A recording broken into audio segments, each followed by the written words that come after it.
Bienvenue sur chaîne de WebG Clouds.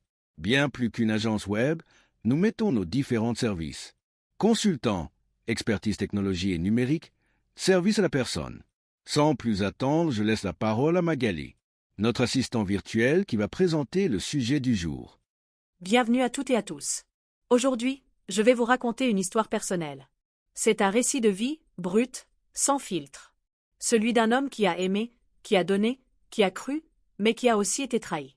Une histoire de couple, de mariage, de famille, mais aussi d'infidélité, de mensonges et de désillusions.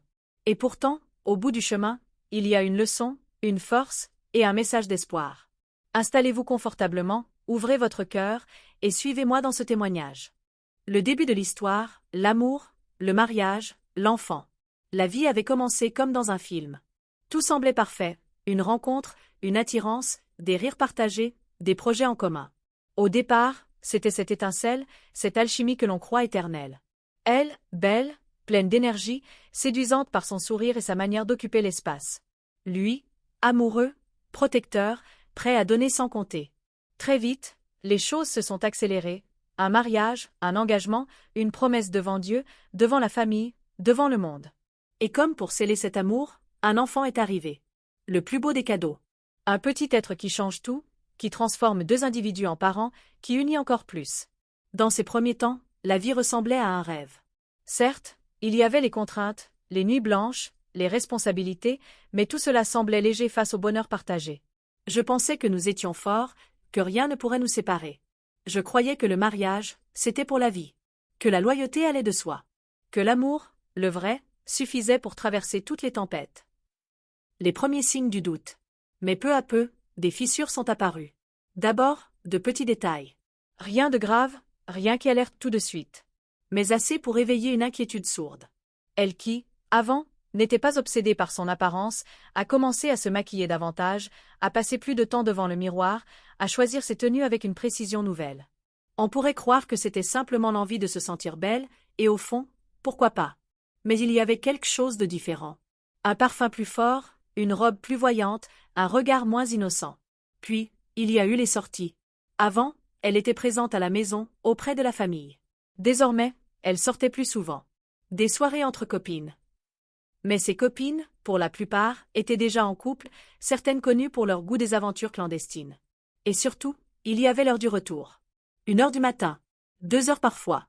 Et toujours cette odeur d'alcool qui envahissait la chambre lorsqu'elle se glissait dans le lit. Mais pas de la même façon qu'avant.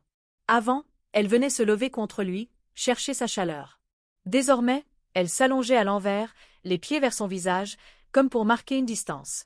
Je voyais bien que quelque chose n'allait pas. Mais je me disais, peut-être que je me fais des idées.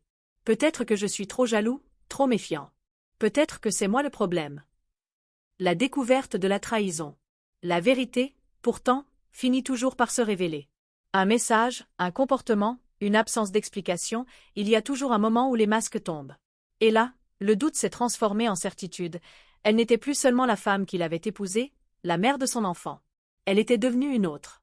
Une femme qui avait trouvé un nouveau mec. Une femme qui, malgré l'engagement, malgré le foyer, malgré l'enfant, avait choisi la trahison. La douleur était immense. C'est une brûlure qu'on ne peut pas décrire. Ce n'est pas seulement une question de corps, de fidélité physique.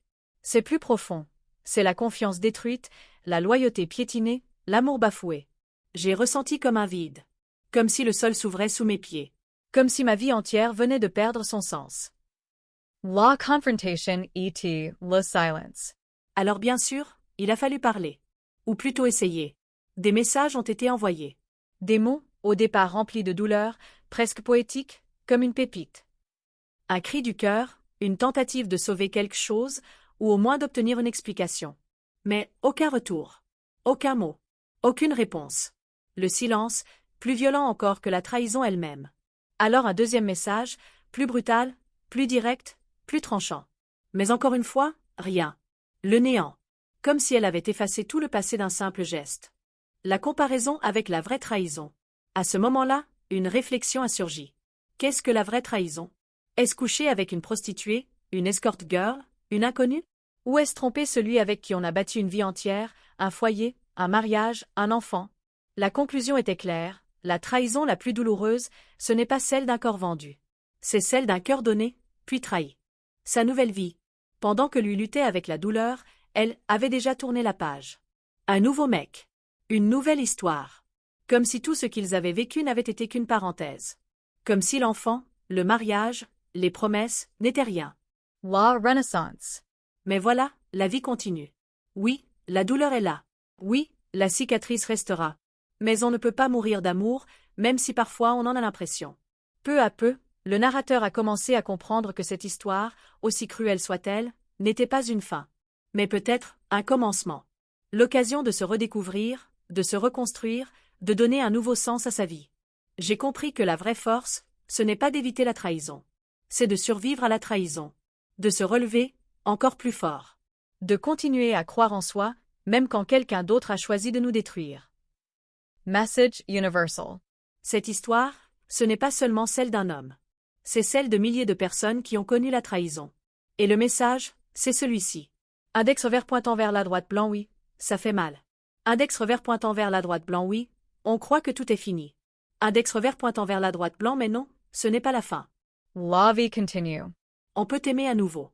On peut pardonner, ou du moins, avancer. Et surtout, on peut renaître. Voilà, c'était mon histoire.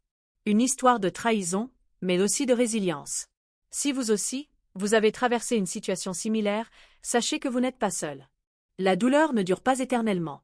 Ce qui compte, c'est de transformer cette souffrance en force. Merci d'avoir écouté jusqu'au bout.